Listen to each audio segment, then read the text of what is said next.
ficou sem corrigir, tá? Então, se alguém teve alguma dúvida, gente, naqueles questionários? Tá tudo bem? Tá fácil de fazer? Tá difícil? Tá correspondendo com a aula? Tá tudo certo? Tá? Me respondam, gente, por favor, não me deixem sozinha nessa sexta-feira. Tudo certo, obrigada. Então, vamos lá. A professora Denise está projetando aí para mim. A primeira questão de radiologia, ela pergunta sobre a técnica extrabucal para intrusão de tecidos, né? Que é a lateral de fase. Tá? Alguém tem dúvida nessa questão? Tranquilo? A segunda questão, Denise, sobe para mim, por favor, um pouquinho. Segunda questão é sobre a radiografia panorâmica em crianças, gente. A radiografia panorâmica é uma técnica super boa que a gente costuma pedir pelo menos uma vez aí ao longo da história clínica da criança, porque ela é muito boa para avaliar a presença de anomalias dentárias, para a gente ter uma visão geral. Ela não nos dá uma visão específica e a criança tem que ter uma certa maturidade para fazer a técnica, para ficar quietinha para fazer a técnica, e a incidência de radiação, ela não é tão grande, não é? Então, ela é uma boa técnica para utilizar em criança, não é? E é uma técnica que dá a gente tem uma ampla gama de informações, embora a gente não tenha detalhes, por não termos uma imagem tão detalhada, por isso que não dá para fazer diagnosticar. Né? A gente sabe que com a melhora desses aparelhos de radiografia panorâmica, a gente tem uma imagem atualmente, né, muito mais definida do que na época, por exemplo, que eu era acadêmica. Vocês têm a possibilidade de trabalhar com imagem digital, que ela dá muito mais detalhe, mas ela não é boa para ver cárie, tá bom? Pode passar? Se tiverem dúvidas, vocês vão falando para mim, tá? Em relação à proteção do paciente, gente, a gente tem que lembrar que faz parte do protocolo de segurança, não é? Então, que a técnica e o processamento da radiografia, eles fazem parte do cuidado de segurança, a gente faz uma técnica certa e processa adequadamente o filme, a gente tem menor chance de ter que repetir, e isso é uma proteção do paciente, né? Hoje em dia, com a imagem digital, nem precisa processar, né? Faz a tomada, ela aparece logo no computador, que é uma coisa muito boa, né? E a última de radiografia, a imagem ilustrando uma técnica que é a terapia modificada, que a gente usa muito em crianças pequenas. A gente pede para morder o filme e faz a tomada conforme está ilustrado aqui nessa figura. Ok? Alguma dúvida com as questões de radiologia? As de anestesia, né? A droga anestésica de escolha, lidocaína com vasoconstritor, básica, para pacientes aí típicos, né? É o que a gente vai usar.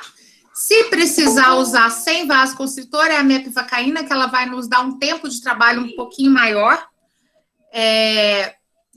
E a mepivacaína sem vaso, então, se for sem vaso, é a mepivacaína que a gente usa. A terceira é aquela continha que eu falei para vocês, que tem que fazer uma regra de 3. E nesse caso específico, com a regra de 3, utilizando esses dados que nós temos, vai dar 2,5 tubetes, tá certo? Com a criança com esse peso. Ok? Todo mundo sabe fazer essa regra de 3? Se eu perguntei na aula, eu vou perguntar de novo. Posso pôr, né? Pode passar? Próxima. Sobre o capeamento pulpar indireto, não tinha mais uma de anestésio, não, Denise? Olha lá que eu acho que tem mais uma de anestésio. Volta um pouquinho. Não sei. Ok. Capeamento, pode voltar, então. Vamos fazer essa aqui. Sobre o capeamento pulpar indireto, é considerado um tratamento incorreto, que ele é um tratamento altamente invasivo. Na verdade, ele não é um tratamento invasivo, mas eu acho que essa questão é da 2, não é não, Denise? Vamos olhar lá, eu acho que o Ctrl+C, o Ctrl+V ficou errado aí. Em relação à cirurgia, não é? Pergunta qual que é essa descrição, né? Procedimento cirúrgico para remoção de tecidos moles que revestem face oclusal de coroa dentária, de dente. Na verdade, está escrito dendecido, mas é de qualquer dente não erupcionado, né? O mais comum não são dentes descidos, são dentes permanentes que a gente faz com maior frequência, mas é a lectomia, quer dizer. Desculpa. Pode passar? O outra mostra essa ilustração, né? E pergunta o que é esse caso, qual que é o tratamento. Então, o dente supranumerário, né, o mesodente aí, com que é o tratamento da remoção cirúrgica. Pode passar?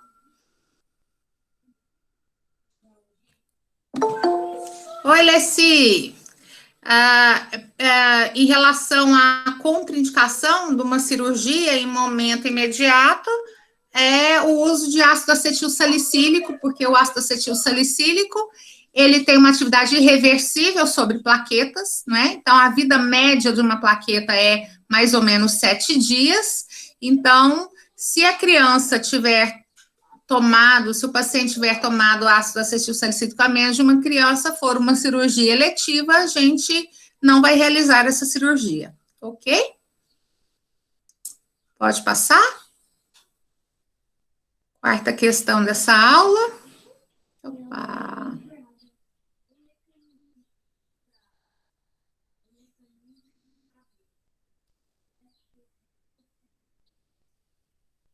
Sobre a exodontia, que é o procedimento mais frequente, vamos ver que está correta, não é? As raízes dos molares descidos, elas são divergentes, o que não favorece a fratura, na verdade, favorece a fratura. Para a realização da exodontia dos supranumerais, deve-se observar a oportunidade cirúrgica, pautada principalmente na idade da criança, na localização do dente, sendo que essa deve ser estabelecida através do exame físico intrabucal associado ao exame radiográfico, por isso que essa está errada. A terceira, pode passar mais para baixo? A terceira fala que a odontodissecção é uma técnica que não deve ser utilizada na odontopediatria, não é verdade, algumas vezes a gente precisa usar a odontodissecção na odontopediatria, e os instrumentais utilizados diferem bastante dos dentes permanentes, não diferem. Eles são bem parecidos, mas eles são mais leves, mais delicados, para poder adaptar melhor no dente que é menor. E a presença de anquilose dentoalveolar é uma situação que pode dificultar a realização de exodontia de molares descidos e pode ser indicação da realização da técnica de odontodissecção. Essa é verdadeira. Ok? Dúvidas?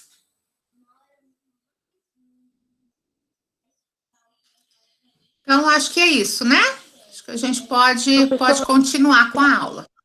Oi. Só tem uma pergunta, por favor. Porque eu esperei a senhora terminar para me fazer, é bem simples. A mepivacaína sem o vasoconstritor, quando a gente usa ela, né, em algum caso, quanto tempo, em média, ela dura para me conseguir fazer algum procedimento? Mais ou menos uma meia hora de trabalho, mais ou menos. Tá? Certo. Boa pergunta, Gabriela. Não foi nada. Vamos lá? Professora Denise. Gente, se for surgindo perguntas, mesmo que dos outros temas, que vocês tenham curiosidade, que a gente possa ajudar, não deixem de trazer para a aula, tá bom? Ok? Hoje nós vamos começar a falar um pouco de materiais dentários, da parte de dentística aplicada à clínica de odontopediatria, né? Geralmente o odontopediatra, a dentística é uma parte dentro da odontologia que é confortável para o odontopediatra, porque a gente faz muito dentística, né? Ainda se faz muito. E ainda nós fazemos dentro de uma filosofia de mínima intervenção, de preservação máxima, e isso dá, mesmo que vocês não façam odontopediatria, essa filosofia vocês devem levar para a clínica de vocês, né? No primeiro momento como clínico geral, depois cada um vai resolver se quer seguir uma especialidade, então é uma coisa que vocês sempre vão estar usando, tá bom? Então, o tema de hoje são restaurações com resinas compostas e selantes de cicatrículas e fissuras, não é? Então, vamos lá. Os objetivos, então, são abordar sobre os aspectos relacionados à remoção do tecido cariado no paradigma de mínima intervenção, e esse objetivo justifica a colocação do objeto de aprendizagem que nós colocamos para vocês, que é um filminho sobre remoção seletiva de tecido cariado. Nós vamos também discutir as resinas compostas atuais, seu uso e técnicas restauradoras em crianças, e discutir selantes de cicatrícula e fissura no tocante a indicações, materiais e técnicas para realização. Uma vez que esses selantes, eles são mais usados na infância e na adolescência do que em outros períodos da vida, né? Então, vamos lá abordar isso. A referência bibliográfica, gente, que nós colocamos para vocês é um livro da Beno, ele está disponível na minha biblioteca, e eu coloquei as páginas lá para que vocês possam checar, ele é complementar a essa aula, ok? Então, vamos lá, né? Restaurações em resina composta. Que caminho que nós vamos seguir? O que é que vai nos direcionar, né? Vamos ver aí. Toda vez que a gente... Pode passar, Denise. Toda vez que a gente vai abordar algum assunto, nós temos que ver qual que é a melhor evidência que existe para que a gente possa aplicar no nosso paciente, né? E hoje nós falamos com muita tranquilidade que as evidências científicas, elas nos apontam para condutas que a gente, coloquei entre aspas, novas condutas, porque elas não são tão novas assim. Se a gente considerar que há 20 anos atrás a gente já falava com evidência científica de remoção de tecido cariado, nós vamos perceber que hoje, que é até engraçado, porque hoje em dia, na hora que a gente apresenta ainda, fala, eu faço uma remoção seletiva de tecido cariado, a gente escuta profissional, dentista, colega, falando assim, mas você deixa cárie, né? Aquela dentista ali, ela deixa cárie no dente dos pacientes dela. Não é verdade, eu faço remoção seletiva, não é? Eu deixo o tecido que eu tenho evidência científica que eu vou estar fazendo a melhor escolha para o meu paciente. Eu sei que aquilo ali não vai trazer benefício e não malefício, né? Então, essas evidências científicas que tem, por exemplo, de remoção seletiva de tecido cariado, elas nos dão credibilidade clínica e elas são comprovadamente eficazes. Né? Pode passar, Denise? Então, nós temos que lembrar que isso é mundial, né? Isso não é uma coisa que a gente está inventando, não é uma coisa nova e não é uma coisa tupiniquim, não é uma coisa brasileira. Isso é um conceito mundialmente reconhecido, ok? Pode passar? E quando a gente vai escolher um material dentário para restaurar um dente, nós vamos ter que nos lembrar que não é só o material, né? Mas é um conjunto de coisas que vai nos levar a optar por um material ou outro, uma vez que a gente tem algumas alternativas, né? Que bom quando a gente tem algumas alternativas. E o que a gente tem que olhar? Os princípios biológicos, características socioeconômicas e culturais, a questão estética, né? Ela é um ponto importante? Mas ela depende muito de como a sociedade reage, do que é aceito, né? O que, de repente, numa época é bonito, em outra época não é bonito, não é? Então, talvez a gente tenha que, sim, fazer uma abordagem integral do paciente, não é? Pensar nessa filosofia de mínima intervenção, propriedades adesivas, mudanças na prática odontológica, na limitação dos materiais dentários, e eu acrescentaria um tópico aqui, que é a sua habilidade em trabalhar com determinado material. Né? Nós, dentistas, nós temos algumas características, a gente é um pouco médico, né? A gente é um pouco cientista, a gente é um pouco químico, é um pouco físico, e nós temos o papel da arte também. Nós somos artesãos também, né? Então, assim, o que a gente trabalha bem? O que nós conhecemos bem e o que a gente tem disponível, né? Tudo isso pensando no melhor que eu posso entregar para o meu paciente, né? Então, dentro disso daí, a gente sempre vai trabalhar com preservar mais e intervir menos, que é o pilar, a base da odontologia de mínima intervenção, né? Vamos preservar o que der para preservar, porque nós entendemos que o dente é um órgão, né? E aí a gente precisa colocar um olhar cuidadoso, atento sobre isso daí, né? Então a gente tem que olhar com cuidado, com carinho e com olhos científicos, com evidências científicas, ok?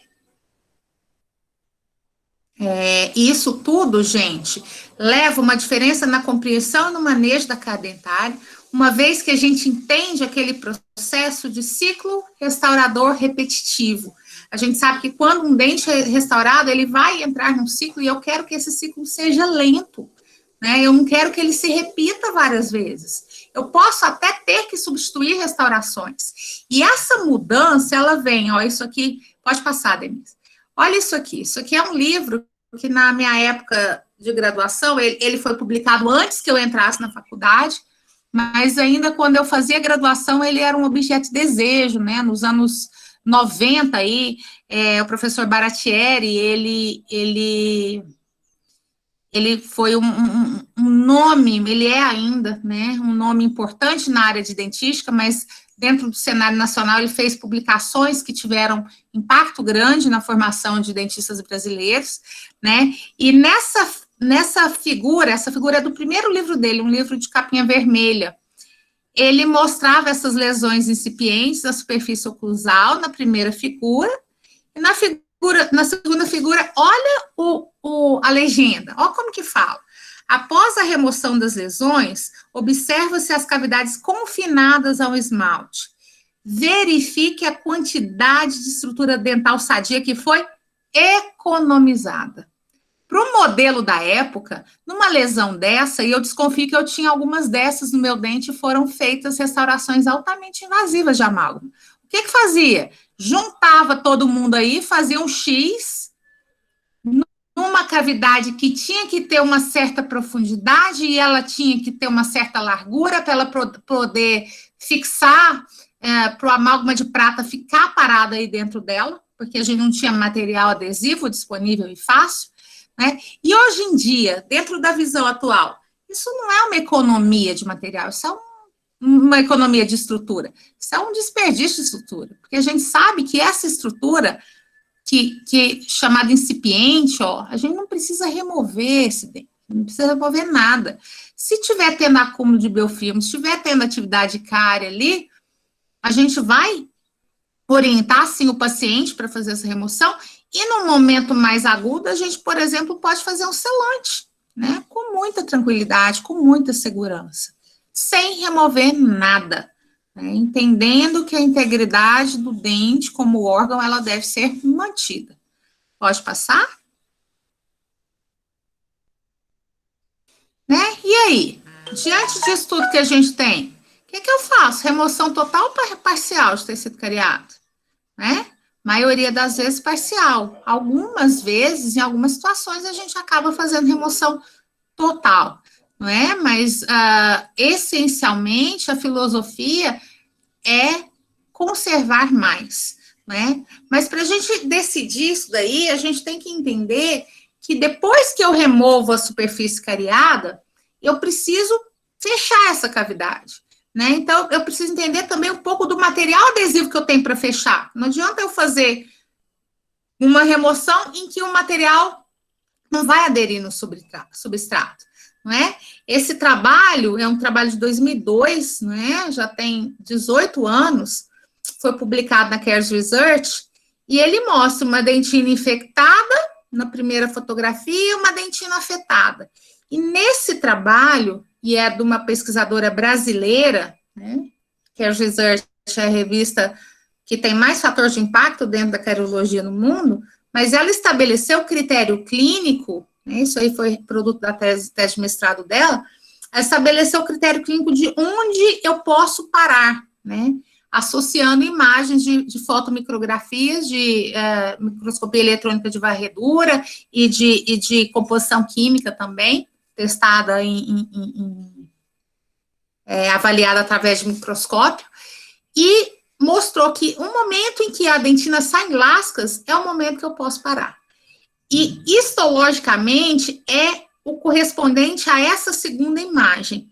Então, eu tenho uma estrutura tubular, mas eu ainda tenho contaminação, e eu tenho um pouco de desmineralização, não é uma dentina sadia, mas é um substrato que, se a gente conhecer adequadamente, dentro do dente, eu vou saber como manejar para não ter problemas com os meus sistemas adesivos, com meus materiais restauradores, ok? Pode passar. Então, essa dentina que sai muito bagunçada, amolecida, uma dentina infectada, né? Aquela que começa a sair parecendo colheres, como quando a gente tira uma bolinha de sorvete, assim, ó, que é gostosa de remover. Se a gente não tomar cuidado, a gente remove tudo. Aquela dentina que ela pode ficar, né? Que vai saindo em lascas, tá bom? Pode passar? E aí, gente, quando eu estou abordando cavidades profundas e eu falo em remoção seletiva, eu tenho que prestar atenção no diagnóstico da condição pulpar, né? Porque se eu tenho uma história de dor espontânea, presente ou passada, eu não posso trabalhar. Só um minutinho.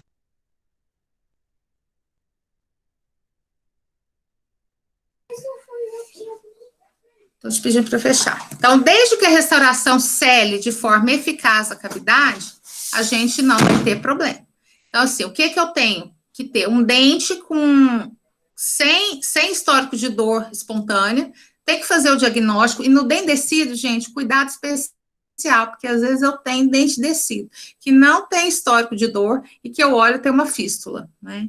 Então, assim, muito cuidado nessa avaliação, na avaliação clínica, no critério radiográfico, tá? E vamos fazer a nossa remoção seletiva, mas eu preciso selar. O que eu sei? Eu sei que o meu sistema adesivo que eu uso na clínica, é o que vocês usam na clínica de vocês, né? Qual que é o sistema adesivo que vocês costumam usar aí na faculdade? O da 3M, Sim Bond. Aquele laranjinha da tampa preta. Laranjinha da tampa preta. Não me engano, qual que é o mecanismo de adesão dele? Qual que é o mecanismo de adesão dele, Pedro? O que a gente faz? Condicionamento ácido fosfórico, 37%, e aplicação do sistema adesivo. Então, eu tenho um condicionamento ácido total. Que a gente chama de total etching. O que esse total etching faz? Com a smear layer, com a lama dentinária. Remoção. Ele remove a smear layer. Ele faz remoção da smear layer. Não é? Os sistemas adesivos autocondicionantes, por exemplo, eles aderem de um jeito diferente. Os sistemas adesivos autocondicionantes, eles modificam a smear layer. Eles não removem a smear layer. Né? Então, a gente precisa conhecer, para saber o preparo que eu estou fazendo, que sistema adesivo que eu estou utilizando, não é? O que a gente usa, geralmente, de 2 passos ou 3 passos, né? E o que é importante também a gente lembrar? Na hora que eu aplico o sistema adesivo, eu faço o condicionamento, eu tenho que fazer a aplicação ativa desse sistema adesivo ali. Eu tenho que deixar a dentina, ela não pode estar ressecada demais, não é? Porque aquele sistema adesivo, ele precisa entrar. Então, esses entendimentos básicos nós temos que ter. Isso vale tanto para dente permanente quanto para dente descido. Pode passar?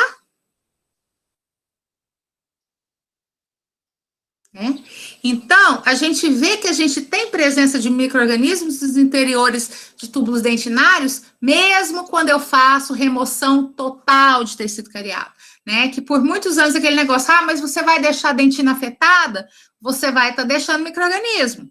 Mas se eu deixar a dentina rígida, eu ainda assim vou ter um tecido contaminado, né? Então, essa bactéria, a gente sabe hoje que ela vai ficar inviável lá, né? desde que a gente faça os passos corretos, ok? Pode passar? A foto foi a professora Josimere Heblin, foi minha professora no curso de mestrado, né? Ela gentilmente autorizou a utilização dessa foto. Então, eu removi o tecido cariado. O que eu vou colocar em cima dele? Independente de ser remoção total ou remoção parcial, o que eu vou colocar em cima dele? Né? O que eu vou colocar, Pedro? Senhora? O que a gente coloca sobre o tecido cariado depois que eu removo? Depende, tem que analisar a profundidade da cavidade. Então, vamos lá. Uma cavidade rasa, sistema adesivo. Rasa e média, né? Agora, profunda, cimento ionômero de vidro. Agora, muito profunda, cimento hidróxido de cálcio, cimento ionômero de vidro, sistema adesivo e resina. Exposição pulpar, lava a cavidade com água de hidróxido de cálcio, depois vem com pó de hidróxido de cálcio para análise, cimento de hidróxido de cálcio em cima do pó, cimento ionômero de vidro, sistema adesivo. Exatamente, a gente tem vários protocolos diferentes. Então, se eu tenho uma cavidade mais profunda, o Pedro falou uma coisa interessante, né? Com o que eu tenho atualmente, eu devia ter colocado 2020 aí, né? Devia ter atualizado a aula, desculpem, mas é o que a gente tem em 2019 que a gente tem em 2020, mesma coisa. Então, a gente sabe que em cavidades profundas ou muito profundas, se a gente fizer uma remoção de total, eu posso ter uma exposição pulpar desnecessária. Isso vai determinar tratamentos mais invasivos, manipulação direta. E a gente sabe que os materiais restauradores atuais, eles têm esses que vocês usam na clínica, que eu uso também na minha clínica, né? Eu uso alguma coisa de adesivo autocondicionante, mas não é sempre. Minha rotina é também Total Et, né? Condicionamento ácido total, que eu uso mais. Né? Eu uso em algumas situações o autocondicionante, mas em menos situações. O que a gente sabe é que a gente precisa de uma melhor adesão. Então, qual que é a nossa orientação? Parede de fundo, a gente faz uma remoção seletiva. Parede circundante, para esse sistema adesivo que a gente tem, remoção total para que tenha uma adesão melhor. Não é? Pelo menos onde o adesivo dentinário vai. Aí o Pedro me fala uma coisa interessante. Fala, eu posso fazer para uma cavidade que é mais profunda, colocar um ionômero de vidro. Isso é interessante? Como é que chama essa técnica? Lembra o nome dela? Expectante? Capeamento técnica de sanduíche, vocês já ouviram? Não necessariamente. Quando eu coloco um ionômero de vidro em uma cavidade, resina em cima, ela se chama técnica de sanduíche. Né? Vocês já ouviram falar disso? Essa técnica de sanduíche, ela é muito interessante, por quê? Alguém sabe me dizer? Qual que é a vantagem de eu ter um ionômero de vidro embaixo de uma resina? A liberação nas primeiras 48 horas de flúor, que vai estimular a remineralização dos tecidos adjacentes? Não? Não. O comportamento do ionômero de vidro. O ionômero de vidro, ele se comporta mecanicamente de forma muito parecida com a dentina. Tem alguns autores que chamam o ionômero de vidro de dentina artificial. Então, assim, frente à expansão de frio e quente, expansão, retração, o comportamento do ionômero de vidro, ele é muito parecido com o da dentina. Desses materiais que a gente tem atualmente, é o que mais parece. Então, uma chance de uma restauração que eu tenho uma base de ionômero de vidro ficar melhor, se eu tiver uma cavidade muito parecida, e eu faço ela inteira de resina, a minha restauração de ionômero de vidro a tendência é que ela tenha uma longevidade, um comportamento clínico melhor, porque o ionômero de vidro parece com a dentina, parece com o substrato, né? Então, a gente vai ter essa possibilidade. A desvantagem é que o centro de custo, por exemplo, da minha restauração, ele fica maior.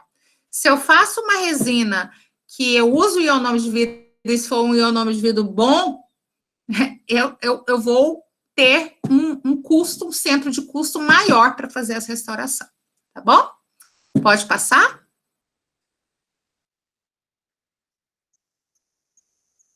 Então, gente, a adesão à estrutura dental, esses sistemas adesivos, é interessante que a gente conheça bem o que a gente usa. Eu tenho que saber qual que eu estou usando.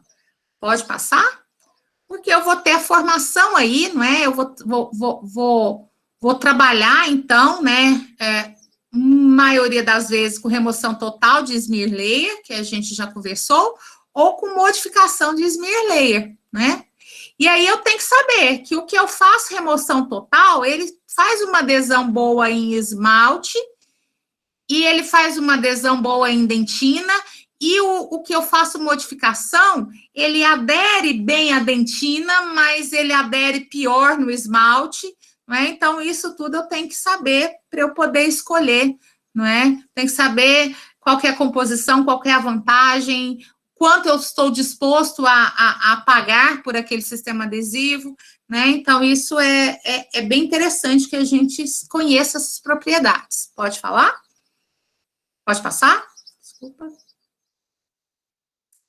Então, isso aqui é um trabalho, uma clinical trial, que mostra 4 estratégias de adesão, né? Então, nesse trabalho, eles falam que os 2 conceitos, remover e modificar a smear layer, eles estão presentes nos sistemas adesivos atuais, indicando 2 formas e 4 estratégias distintas de união, que é o que a gente trabalha hoje em dia, que o mercado tem para nos oferecer, tá certo?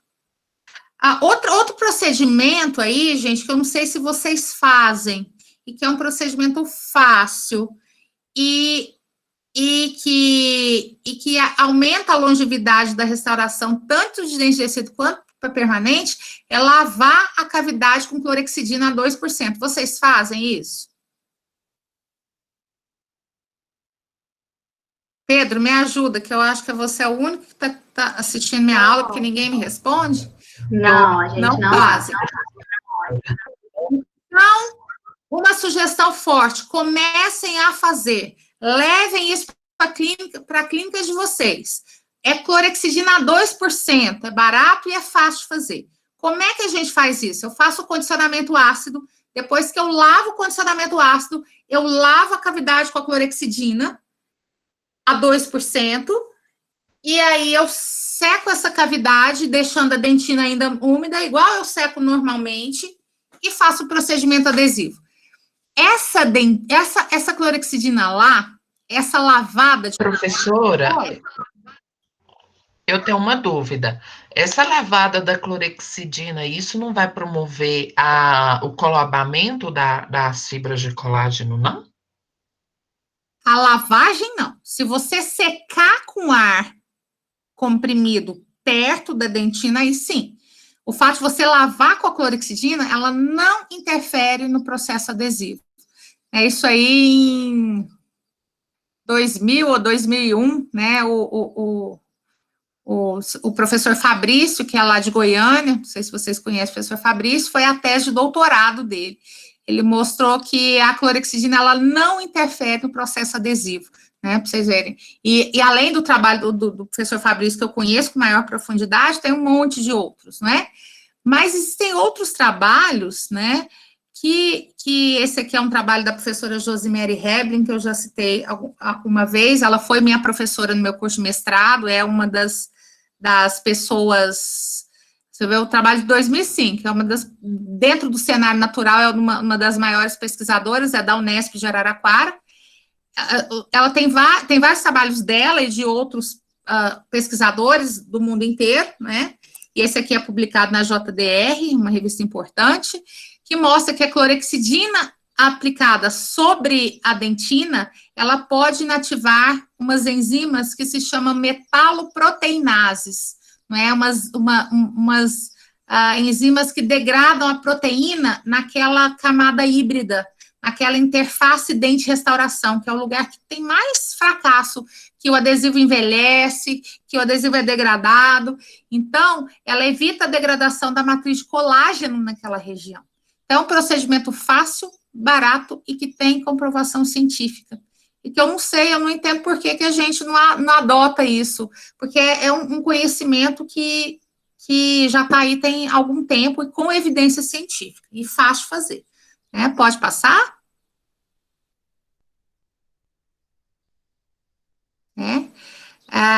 Aqui há algumas referências, não é?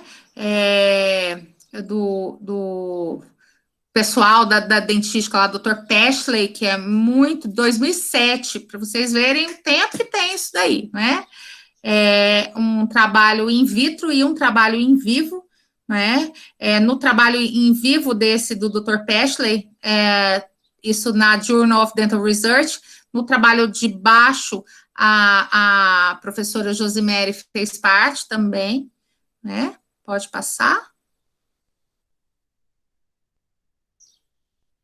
E esse aqui é um outro trabalho que mostra um estudo in vitro, não é? Que mostra a durabilidade da interface das resinas quando utilizado a clorexidina.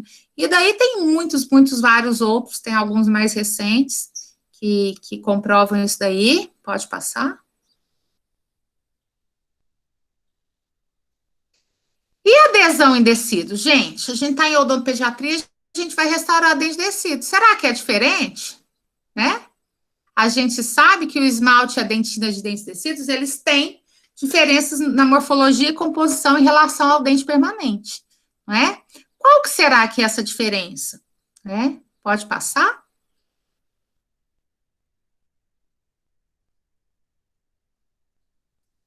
Nós sabemos que em cavidades profundas, a área relativa ocupada pelos túbulos dentinários, ela diminui. Então, se eu estou mais longe da polpa, eu tenho menos túbulo dentinário. Se eu estou mais perto da polpa, eu tenho mais túbulo dentinário. Então, isso aí vale tanto para tecido quanto para permanente, tá certo? Mas me fala aqui uma coisa, onde que eu tenho uma melhor adesão? Em região que eu tenho mais superfície de túbulo dentinário ou em região que eu tenho menos superfície de túbulo dentinário? Maior. Mais túbulo ou menos túbulo? Mais túbulo. Mais túbulo. Não, a minha adesão é melhor em superfície, que eu tenho menos túbulo, porque a adesão, gente, ela não acontece no túbulo dentinário. A maior adesão é na dentina intertubular. É entre os túbulos, é onde eu vou ter o colágeno que vai desmineralizar para o adesivo penetrar. Eu tenho a formação daqueles tags? Tenho, mas não é aquele tag que vai me dar adesão. Então, numa cavidade rasa, a minha adesão é melhor do que numa cavidade profunda. Isso vale para tecido e para permanente. Inclusive, essa fotografia é de um livro, do livro do professor Baratieri, evidenciando um dente permanente. Né? Então, cavidades próximas à polpa, elas são mais permeáveis, são mais úmidas e elas têm maior... A minha adesão em ensaio mecânico, se eu faço um ensaio mecânico com uma dentina rasa, com uma pastilha de dentina mais superficial e com uma pastilha extraída de uma região mais profunda, a força de adesão que eu vou ter na dentina rasa, ela é maior que na dentina funda, né? Então, esse conceito é bem importante. E aí, o que acontece? O dente de tecido, para eu fazer uma cavidade proporcionalmente mais funda em dente de tecido, é muito mais fácil, porque eu tenho menos dentina. Eu tenho uma dentina menos mineralizada, né? Então, isso faz com que haja diferenças que eu vou ter que fazer na técnica, como, por exemplo, condicionar por um menor tempo, né? Eu tenho uma justificativa para condicionar por menor tempo as estruturas de dente descido? Porque elas já têm menos mineral, porque elas já são menores, então, para chegar num espaço profundo é muito mais, uma distância muito menor do que no espaço raso, tá? Pode passar? Esse conceito é bem importante, gente. Sabe que isso aí foi uma pergunta da minha prova de mestrado? Se fazia adesão melhor em cavidade rasa ou profunda? Sabe quando que eu fiz a prova de mestrado? Em 1999, né? Tinha 40 pessoas prestando para 3 vagas. O negócio foi pauleira, né? E já tinha esse conhecimento, não é? O que a gente sabe da dentina decídua? Eu já falei para vocês que ela é menos mineralizada, tem maior densidade tubular e um maior diâmetro dos túbulos quando comparada à dentina do dente permanente. Ela é mais frágil, então é muito mais fácil chegar numa polpa do dente decíduo do que numa do dente permanente quando comparado, né? Ok? Pode passar? E como que eu vou selecionar a cor do dente? Isso aí vale para decíduo e permanente. Dente limpo, superfície não pode estar seca, porque senão fica branca demais, desidrata, e aí eu faço o teste de cor, não é? E isso vale tanto para o decíduo quanto para o permanente, esse teste de cor. No decíduo, gente, a gente acaba que a gente vai usar, quando for falar em resina composta, a gente vai usar algumas cores que a gente usa pouco em dente permanente. E geralmente, qual que é a cor que vocês mais usam em dente permanente? É o A2. A2, isso. A2 e A3. O dente decíduo, a cor que você vai mais usar é B1. Tem uma cor da 3M, que ela se chama P, né? P de pediátrica, de pediatria, né? Então, porque o dente decíduo, eles chamam de dente de leite, porque ele é branco, né? Ele é menos mineralizado. Você vai usar aquelas cores W, né? E além dele ser branco, ele é opaco, né? Então, geralmente, eu uso muito uma resina que é para dentina universal, chama o D. Eu uso muito B1, B meio, eu uso resina P. Então, assim, essa seleção da cor, ela tem que usar esses critérios todos que vocês usam para o dente permanente, vocês podem aplicar para o decíduo. Mas o decíduo, às vezes, é mais fácil da gente conseguir estética, porque ele tem na hora que você vai estudar aquele matiz, croma, valor, tudo que vocês, não sei se vocês gostam de dentística, da parte estética, eu gosto, apesar de não fazer, eu atendo quase que 100% só crianças e adolescentes, então no adolescente a gente ainda usa um pouquinho. Mas o dente decíduo, ele é mais opaco, ele é mais branco e mais opaco, então geralmente a gente tem que usar resinas mais opacas mesmo. Pode passar?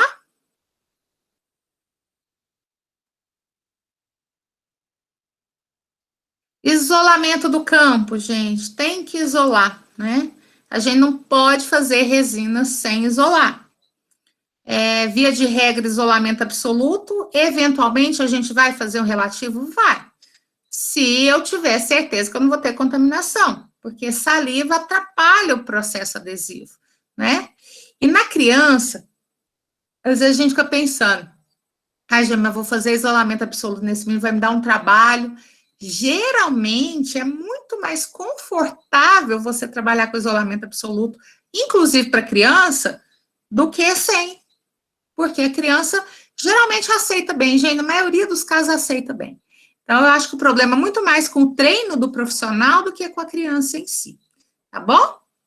Pode passar?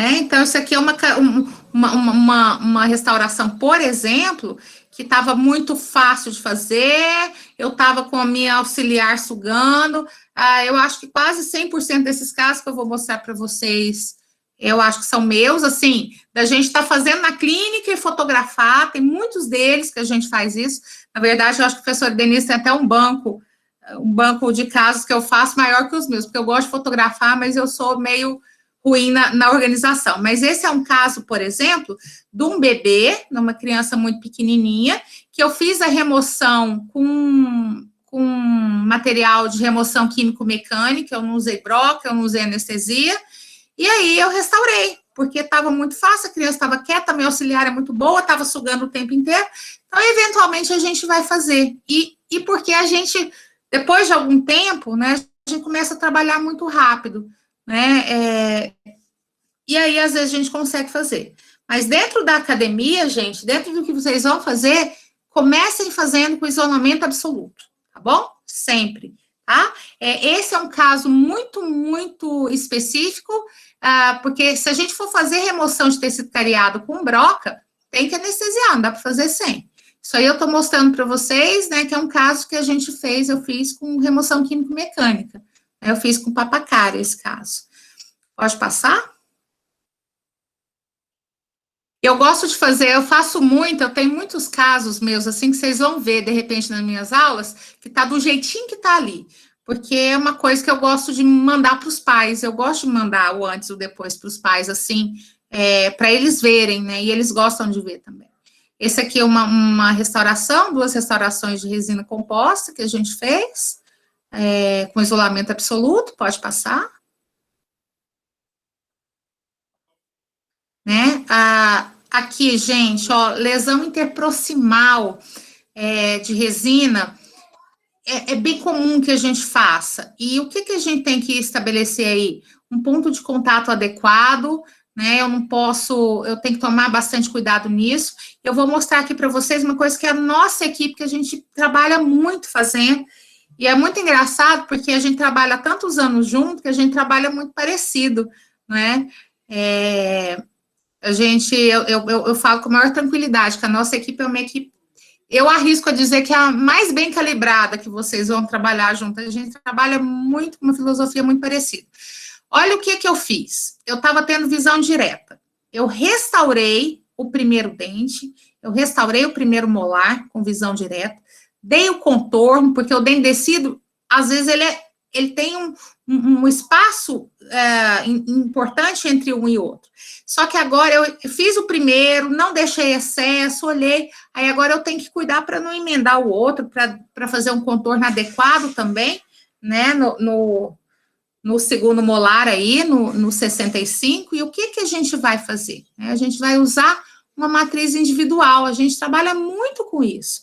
Olha, matriz individual, isso aí, gente, são casos que a gente faz todo dia, né? A gente pegou para fotografar assim, sem nenhuma pretensão. Às vezes eu estou fazendo, aí eu falo assim, olho para o espelho e falo, ficou bonitinho, pego o celular mesmo, fotografo e trago e mostro, né?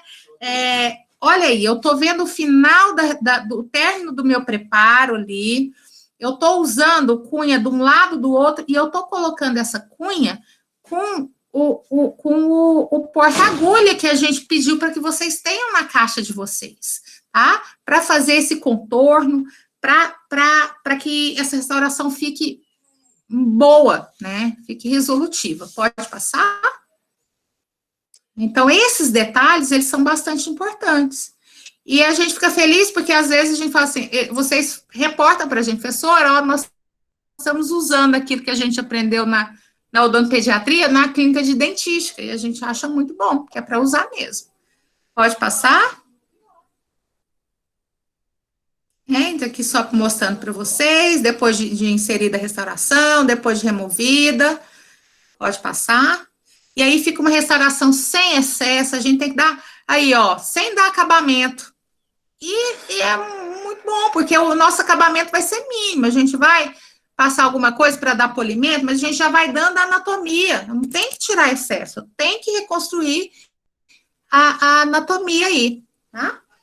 Pode passar? Isso, pode passar. Aí, esse caso aqui, ó, eu coloquei ele aqui, porque sabe onde que a gente fez esse caso? Clínica da faculdade, né? Um caso bonito, um caso estético, e que, de repente, quem gostar mais de odontopediatria vai acabar fazendo, não é? Então, devolve a estética, devolve a saúde. É claro que não adianta, sempre com aquela filosofia, não adianta só restaurar. Se não tiver mudança de hábito, ainda mais numa situação dessa aí, eu não vou ter regressão da doença, né? Pode passar? Esse aqui é um outro caso, um outro casinho, esse eu fiz no consultório, e aí vocês estão vendo que tinha, né, tinha perdido todo o esmalte aí, a gente fez, o dente lá a gente já tinha feito, essa gengiva tá machucada, porque eu tive que colocar um isolamento aí absoluto, né, e esse caso eu não tenho inteiro ele, né, mas só para vocês verem que muitas vezes a gente consegue fazer uma estética legal, e a gente consegue fazer muita coisa com resina composta, tá, dentro da odontopediatria. Pode passar? Né? Então, algumas vezes, gente, a gente não vai conseguir, o ideal é que a gente faça o isolamento de todos os dentes, mas algumas vezes a gente vai ter que fazer esses isolamentos unitários. Se eventualmente vocês tiverem que fazer para reconstruir uma coroa, tem que tomar muito cuidado, porque se a gente tem que estar fazendo e tem que estar olhando como que a gente está inserindo, porque é muito perigoso a gente fazer um dente vestibularizado, ou um dente lingualizado, então sempre está checando a referência ali, mesmo em cima do lençol, né, para que esse dente fique bonito, não fique bonito quando está com isolamento, e na hora que tirar, não harmonize com o resto da boca, tá? Então, algumas vezes na criança, a gente faz algumas mudanças, né? Então, pode passar, esse é o mesmo caso, a gente já mostrou, né? E aí, quando fez os dois, eu não tenho o começo desse caso, porque eu comecei a fazer e o menino estava muito quietinho, eu resolvi fotografar, não tinha fotografado. Agora, esse caso aí é de uma paciente minha, de consultório, e eu demorei, esse caso deve ter uns 3 ou 4 anos que eu fiz. Esse caso, Denise, tem quanto tempo que a gente mexe com óleo essencial? Tem uns 4 anos já? Foi bem na época que a gente começou a conhecer os óleos essenciais, né? Esse marco. Eu demorei algum tempo para colocar ele na aula, porque eu olhava e achava que ele estava feio, né? E nos retornos, a mãe, o pai, sempre achava que estava lindo. E foi uma paciente que me rendeu outros tantos pacientes, né?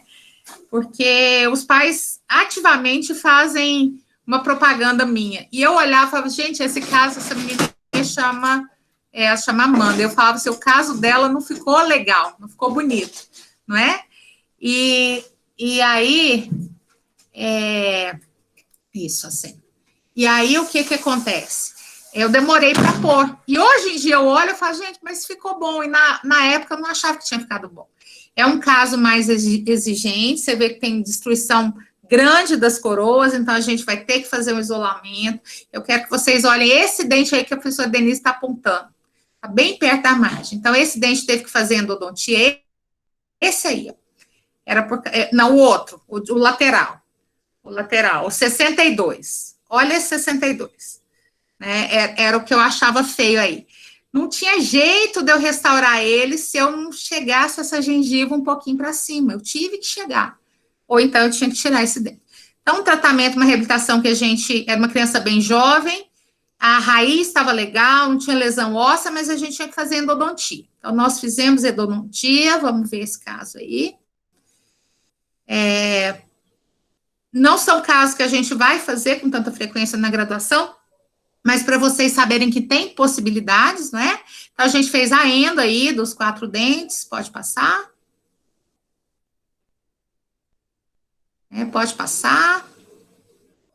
Eu coloquei pinos de fibra de vidro, tá? Colocando, cimentando o pino, cortando, fazendo um munhão, pode passar. Vocês vejam que eu fiz cada dente isolado, eu não fiz tudo junto, não dava para fazer tudo junto. Pode passar, ir restabelecendo o contorno da coroa. E aí depois, ó, o incisivo lateral que eu falei para vocês, né? Tá vendo? Mas aí eu olhava e achava feio, mas na hora que eu olho a fotografia anterior, aí eu vejo que tá bonito, né? Pode passar. Mas aquele caso, na verdade, aquele tá com... Essa é a boca da Amanda. Olha o incisivo lateral ali com... Essa foto é autorizada pelos pais, tá, gente? Para que eu usar. Olha o defeitinho que eu fiz no incisivo lateral. Aí eu olhava e falava assim, ai, gente, ficou feio, eu fiz com tanto carinho. Aí depois, hoje em dia, eu olho, eu já acho que tá lindo, né? e ela tem esses dentes, agora começou a fazer a troca desses dentes já, né? E esses dentes aí ficaram até no tempo que era para ficar. A gente fez um acompanhamento porque eles têm pino e dente que tem pino a gente tem que observar, porque chega um momento que a gente tem que fazer a remoção, né? Ela já começou a fazer essa troca aí. Pode passar?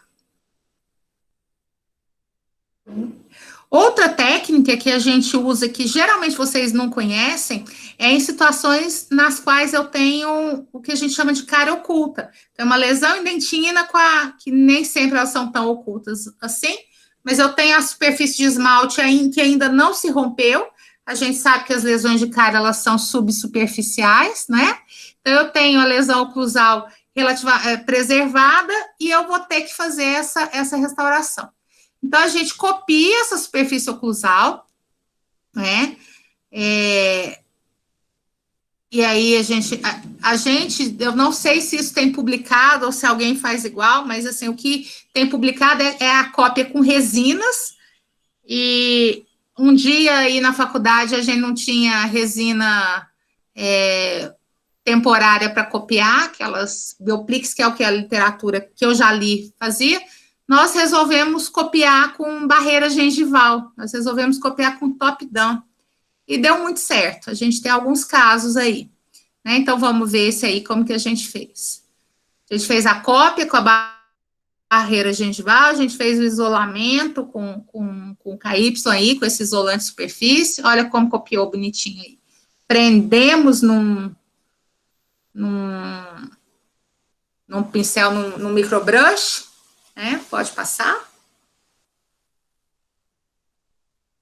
E aí, fizemos aí a remoção do tecido cariado, na parede circundante, remoção total, na parede de fundo, remoção seletiva, né? A gente usou um forrador, viu, Pedro? Esse forrador, que se chama Vitrebond, que a gente tem disponível na nossa clínica, a gente pode usar mesmo em cavidades muito profundas. Ele substitui, por exemplo, ele tem uma biocompatibilidade boa. Então, se a gente for usar ele, a gente não precisa colocar hidróxido de cálcio. Então, nós forramos com Vitrebond, fizemos o ataque ácido, lavamos com clorexidina 2% depois do ataque ácido, depois de remover o ácido, utilizamos o single bond, né? Isso aí tudo a gente tem na clínica aí da faculdade para vocês usarem. Pode passar? E aí a gente usa, não sei se vocês usam, não é? Mas é bom que vocês tenham no arsenal de vocês, eu tenho no meu o veda-rosca, né?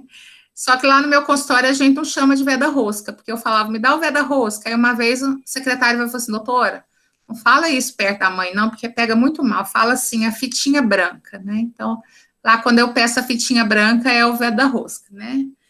Então, a gente coloca a resina até ficar a última camada só. Nesse caso, a gente fez assim, por técnica incremental, a gente não colocou tudo uma vez. Faz a técnica de incremento. Quando faltava a última camada, a gente colocou a última camada de resina, colocou o veda-rosca em cima, pressionamos aquela cópia como se a gente fizesse um carimbo, não é? Com essa pressão, a resina cedeu e ocupou aquele espaço da réplica. Pode passar?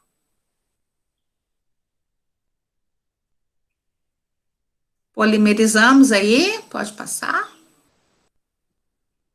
E aí, o nosso dente concluído aí. A gente vê que a gente tem uma cópia da superfície anatômica que muitas vezes vai requerer ajustes mínimos aí, né? Então, isso é muito bom. Se for molar permanente, então, aí que é bom mesmo. Pode passar? E aí, o dentinho na boca, é esse segundo molar aí, ó. É esse segundinho aí, né? Vamos lá? Esse aí é como estava a superfície antes, após a finalização do caso, para vocês verem o tanto que copiou bem, ó. Pode passar? O que o Pedro escreveu que não aí, eu não estou acompanhando? A Gabriele perguntou se para nós estava travando, aí eu falei que para mim não estava. Ah, tá bom, ok. Se qualquer coisa, vocês vão me avisar. Gente, esse aqui é outro, né? Esse dente estava clinicamente desse jeito.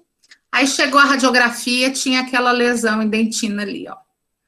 Aí as meninas falavam assim, professora, eu acho que essa radiografia tá errada, porque só que aí na hora que a gente olhava clinicamente, a gente via que tinha uma sombra, né? Vocês conseguem visualizar essa sombra lá na distal do dente, né? E vocês vejam que é um dente com uma anatomia rebuscada, né? E eu falei, não, vamos fazer então, vamos fazer com a réplica de superfície. Eu vou fazer com vocês para vocês aprenderem. E aí nós resolvemos fazer a réplica da superfície. Pode passar? Então, como a gente queria, olha, volta um pouquinho, Denise, só para eu chamar a atenção deles para uma coisa. Na radiografia. Olha aí que a distal, gente, eu tenho um esmalte ali na distal, né? Mas esse esmalte está sem suporte, vocês estão vendo? Então, a minha esperança era que eu ia conseguir preservar esse esmalte, né? Então, lá fui eu fazer. Passa. E aí, a gente anestesiou, isolou só o dente, que estava bonitinho, fez profilaxia. É o grampinho 26, gente, esse é o nosso grampo de molar, de segundo molar, de primeiro molar permanente, esse é o grampo da odontopediatria, todo mundo tem que ter.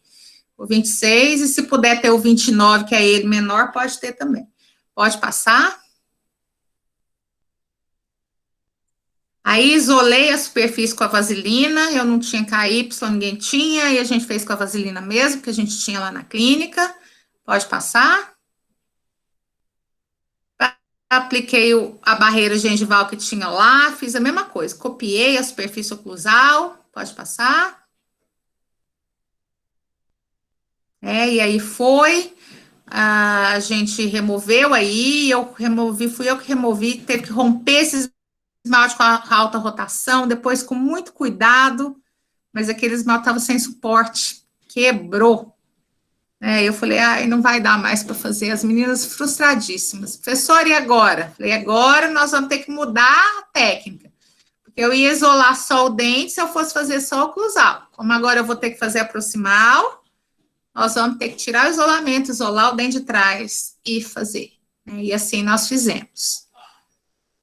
Pode passar, Denise? Aí, ó, tirei, né, isolei, coloquei isso lá para baixo, protegi aí, eu já tinha acabado de remover o tecido cariado, estava protegendo com o Vitrebond, para eu não ter que pôr hidroxicálcico, ter que pôr nada, o Vitrebond, ele facilita.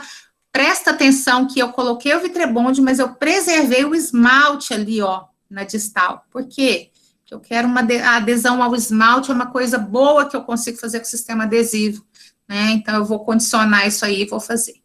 Aí, condicionamos, fizemos um processo de condicionamento, colocamos a matriz, pode passar, né? Aí, ó, matriz, a cunha, condicionamento, sistema adesivo com aplicação ativa, tem que passar, tem que jogar um arzinho, tem que passar de novo, pode passar?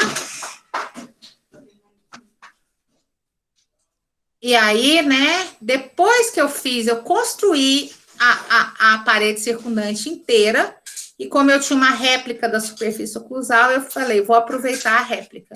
E assim a gente fez, aproveitamos a réplica. Pode passar? Olha aí, que ainda tinha ficado um pouquinho de excesso, a gente removeu o excesso aí, demos acabamento. Nessa quarta foto, vocês conseguem observar as cúspides, né, como elas ficaram bem feitas aí, com a réplica de superfície. Então, valeu a gente fazer a réplica? Valeu. Isso aí, é claro, eu aproveitei uma situação que eu estava dentro da faculdade, que eu tinha tempo para fotografar, o caso dava para finalidade didática mesmo, né? Mas talvez isso, para a gente aplicar nessas situações, que a gente tem situações parecidas no dente permanente, talvez sejam muito interessantes também. É uma técnica que às vezes vai levar um pouquinho mais de tempo? Vai, mas ela vai reproduzir uma anatomia que talvez eu não consiga ter a mesma referência para reproduzir se eu não fizer a réplica, né? Então, se eu tenho cárie em que a superfície oclusal está preservada, o esmalte da superfície oclusal está preservado, é uma técnica bem interessante. Bom, pode passar? Né? aqui para vocês verem antes do acabamento e depois do acabamento, né? Os detalhes anatômicos aí que a gente conseguiu reproduzir, né? Que ficaram bem fiéis aí. Pode passar? Gente, e as resinas Bookfill, né? As resinas Bookfill, elas são... Vocês já trabalham com resinas Bookfill? Não? Não. Elas são uma coisa menos. interessante. Elas são interessantes para a odontopediatria. Por quê? Porque, geralmente, odontopediatria são cavidades que não são muito grandes, né? O dente descido. E a gente pode colocá-la tudo uma vez, né? Então, tem esse ponto positivo. Tem ponto negativo? Tem. Né? Elas, pelo menos as que eu conheço, as que tem no mercado, que eu conheço até hoje, elas são mais translúcidas, elas não ficam tão bonitas. Então, assim, para dente anterior, a estética não é muito boa, né? Então, elas existem Bookfill Flow, né? Existem Bookfill de corpo, que a gente consegue dar alguma escultura nelas, né?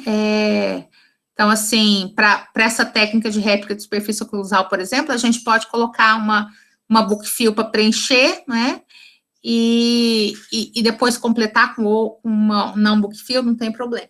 Né? Então, a diferença técnica é que a gente pode inserir uma quantidade maior e eu tenho uma vantagem de ganho de tempo clínico, né, por essa possibilidade. Isso advém a uma modificação na forma com que ela é polimerizada, que ela se polimeriza, né? A dinâmica da polimerização aí. Pode passar? Então, elas existem elas fluidas e de corpo, né? Elas têm uma alta reatividade à luz e isso é devido a uma modificação no sistema fotoiniciador, né?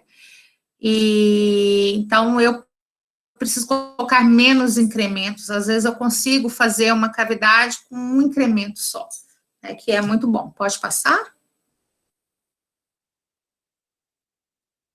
Então, eu já falei para vocês, tem duas formas, a Flow é de alta viscosidade, né, e a Flow, ela tem uma menor quantidade de carga inorgânica em sua composição, então, geralmente ela tem uma resistência, quando um pouquinho diferente, quando eu tenho numa de alta viscosidade, então, ela é muito boa para preencher, mas para fazer a camada final, é interessante que a gente coloque pelo menos 2 milímetros de resina convencional para garantir menor desgaste, uma vez que ela tem menos carga inorgânica, né?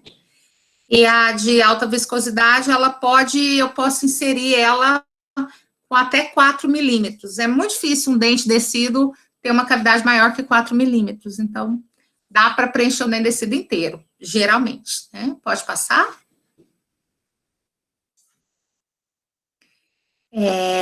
Eles têm baixa contração de polimerização, e essa característica é que me permite colocar esses 4 milímetros de uma vez, tá bom? As resinas Bookfill. Pode passar?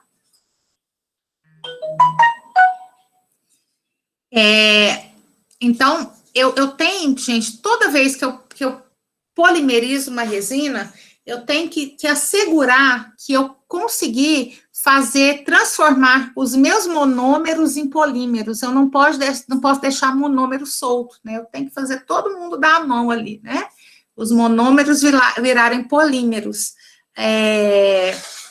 Então, isso faz com que eu precise que a luz alcance a Bookfill desde lá dos 4 milímetros abaixo, né? Então, assim, essa modificação que a Bookfill exige, ela me dá esse aspecto que eu falei para vocês, que algumas vezes ela é mais acinzentada, faz com que a estética dela não seja exatamente igual a das outras resinas, né? Pode passar? Talvez isso se a gente utilizar uma Bookfill nessa técnica de 2 steps, né, de 2 passos, ela não vai interferir, porque eu vou colocar uma resina ali por cima, nos 2 milímetros restantes, igual tá mostrado na técnica A. Mas se eu for utilizar as book fill de corpo, que a gente chama, o book fill de alta viscosidade, eu vou usar um incremento só de resina e, às vezes, ela fica mais acinzentada, mais translúcida, tá bom? Pode passar? Outra técnica que eu trouxe para vocês, e que nessa técnica, não é uma técnica que eu uso muito, eu, pessoalmente, particularmente, eu gosto eu tenho, até pelo tempo, né, mas eu tenho facilidade para fazer escultura de dentes descidos anteriores, mas é muito comum quem está começando na odontopediatria ficar seduzido por essa possibilidade. Nossa, eu posso usar uma matriz de poliéster, esse caso não é meu, tá? Esse caso aí é um caso de um artigo, esse artigo está citado aí, né? Eu não sei se eu tenho caso meu fotografado, porque eu faço pouco e eu acabo não fotografando. Mas talvez a gente até se programe para fazer um caso aí com essa finalidade didática. Mas essas coroas de acetato, essas coroas de poliéster, elas podem ser utilizadas, e a resina book fill, ela é uma coisa boa, porque o que é feito atualmente, né? Atualmente faz-se essas técnicas sem utilizar resina book fill, a gente sabe que vai ter uma contração de polimerização grande. Esse é um dos motivos pelos quais eu não gosto muito de fazer na minha prática, né? Mas dentro da odontopediatria vocês vão ver isso daí, inclusive nos livros, né? A utilização dessas coroinhas de acetato aí. Pode passar? Então, esse caso aí mostra aí como foi feito, aí colocava a coroa, removia o excesso, aí, e às vezes dá esse excesso na margem gengival. Eu não gosto muito de fazer isso, porque faz um degrau, então vocês vão ver que a maioria dos meus casos eu faço isolamento para eu poder enxergar esse término, né?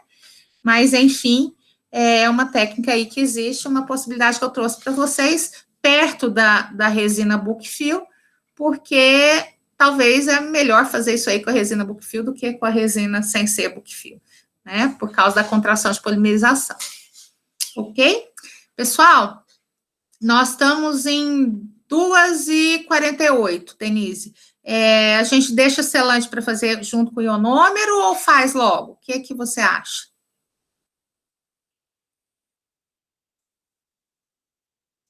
Eu não estou te ouvindo. Você tem que abrir seu microfone.